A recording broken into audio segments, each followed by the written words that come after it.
A few decades ago, I found myself in a promising venture with a group of partners. We pooled our resources and decided to invest in a restaurant franchise, aiming for substantial return. Initially, everything seemed to be going smoothly until my partners unexpectedly backed out, leaving me in a predicament. As the face of the group and the one who had signed the dotted line, I found myself solely responsible for running the restaurant. Soon enough, I started noticing numerous inconsistencies that raised red flags. The most glaring issue was that the sales figures outlined in the prospectus were nowhere close to the actual revenue being generated.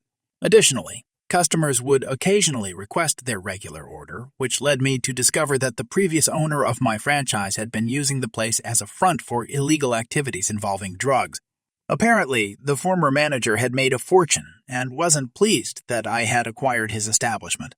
Facing the harsh reality of sinking a significant six-figure sum into a seemingly doomed investment, I refused to be defeated. My first course of action was to contact the accounting firm that had supposedly signed off on the prospectus.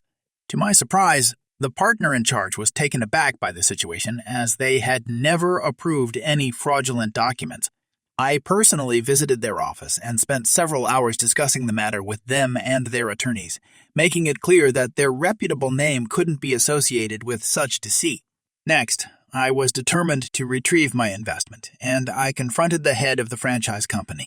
They promptly agreed to put my franchise up for sale, albeit at a significantly lower price than what I had paid just 3 months prior.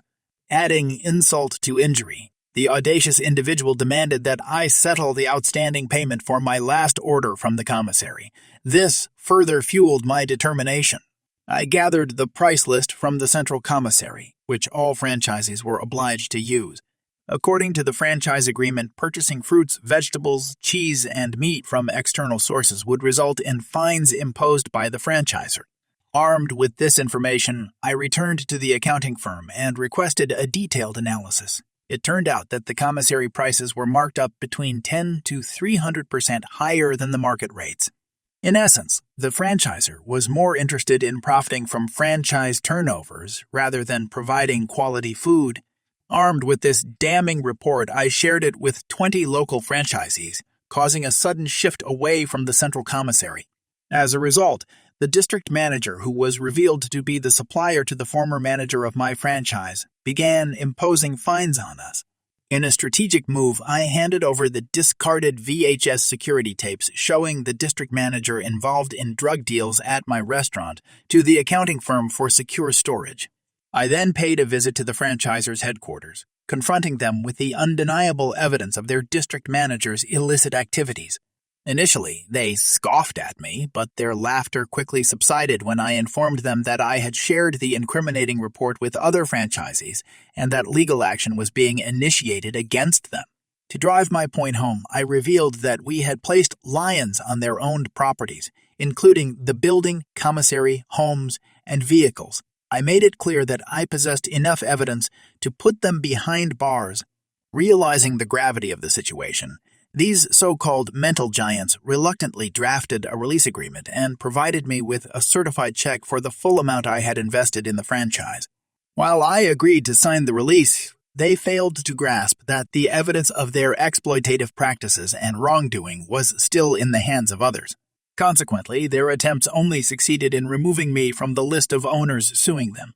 Eventually, the case went to court. To their dismay, I took the stand, providing a thorough account of the entire ordeal. In a shocking turn of events, one of the franchisors even had the audacity to stand up in court and ask, "Didn't we pay you to shut up?" My response was unequivocal. "No, you merely refunded the money you stole." At that moment, they realized the severity of their actions, and the tide turned against them. The testimonies of the other 19 franchisees further dismantled their defense.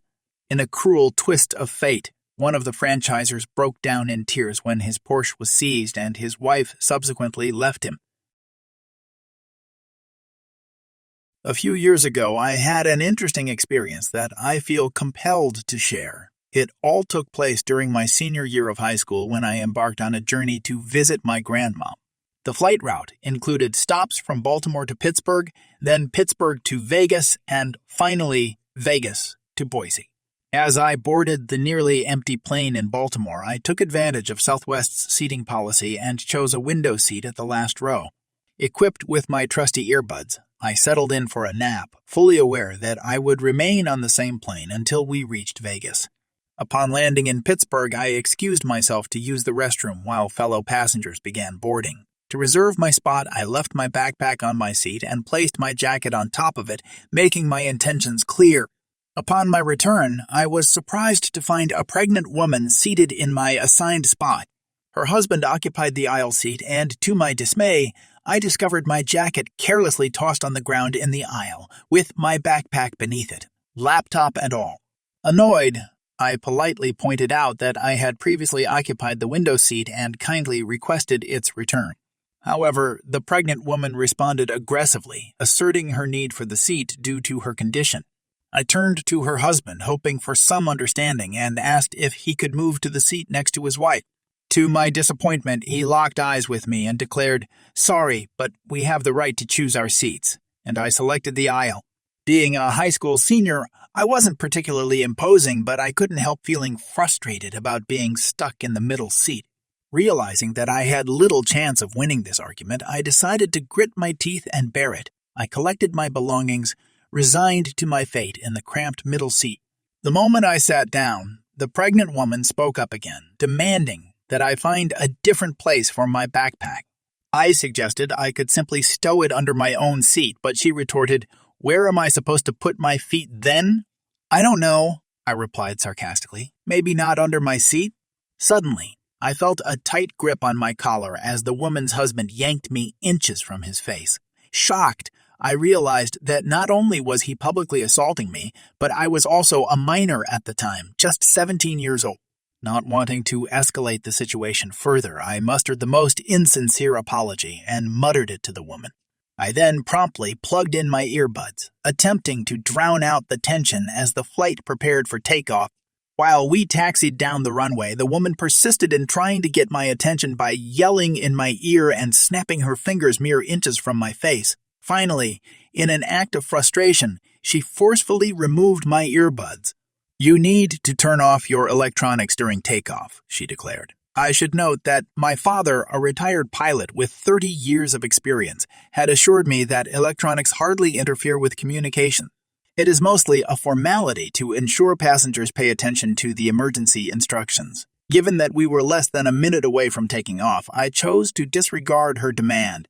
Infuriated, she repeatedly pressed the flight attendant button until one came over, causing a delay in our departure. Expecting an emergency, the flight attendant hurried to us and inquired about the problem. To my astonishment, the pregnant woman accused me of refusing to turn off my electronics, proclaiming that I was attempting to endanger the entire flight. As the gaze of all passengers fixated on us, I realized the need to defuse the situation, so I obediently powered down my device. The flight attendant then proceeded to lecture me on the importance of following regulations, while the woman reveled in her perceived victory, making sure to emphasize how the flight attendant had validated her claims. As the flight soared through the air, the intercom announcement informed us that we could now use our electronic devices. Eager to escape the ongoing conflict, I plugged in my earbuds and turned up the volume. However, my moment of peace was short-lived, as I felt an aggravated tapping on my shoulder just 5 minutes later. I turned to face the pregnant woman. "You need to turn that down. It's bad for the baby," she asserted. Although my music was slightly louder than usual, it was hardly at a level that could harm an unborn child's hearing. Taken aback by her request, I firmly replied no. However, realizing the potential for further escalation, I quickly changed my tune when she reached for the flight attendant button. Employing a trick I had learned, I pretended to lower the volume 3 times by swiftly adjusting it twice down and once up. "Is it better now?" I inquired, to which she responded with a curt more. So I begrudgingly reduced the volume once more. Before I could even reinsert my earbuds, she interjected, "It's proper etiquette to engage in conversation with your seatmate." Yet I chose to ignore her remark. Hoping to catch some rest, I reclined my seat and closed my eyes. To my surprise, I managed to drift off into slumber for about an hour, considering it was a 5-hour flight.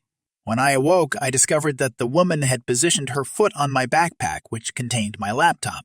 Annoyed by her audacity, I subtly adjusted my foot, making it uncomfortable for her to keep her foot in that position. Startled by the sudden discomfort, she hastily stood up. Anticipating a potential outburst given her propensity for overreacting, I was relieved when she simply headed towards the bathroom, successfully bypassing me and her husband. In that moment, a brilliant idea struck me. As soon as she entered the bathroom, I swiftly gathered my belongings and prepared to move them to the coveted window seat. However, my plan was foiled when I felt a hand grab my arm. I hadn't considered the intervention of her husband. "You are not taking my wife's seat," he warned.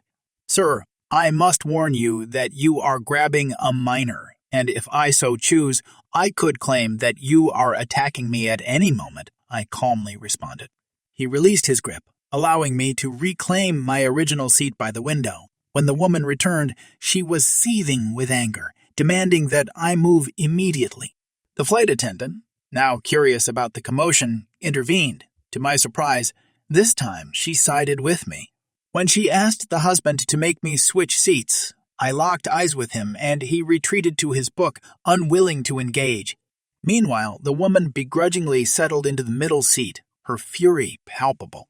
Fortunately, my decision to relocate spared me from the constant disruptions caused by her frequent bathroom visits. The remainder of the flight progressed without major incident, aside from her intercepting my bag of pretzels when the drink cart came by.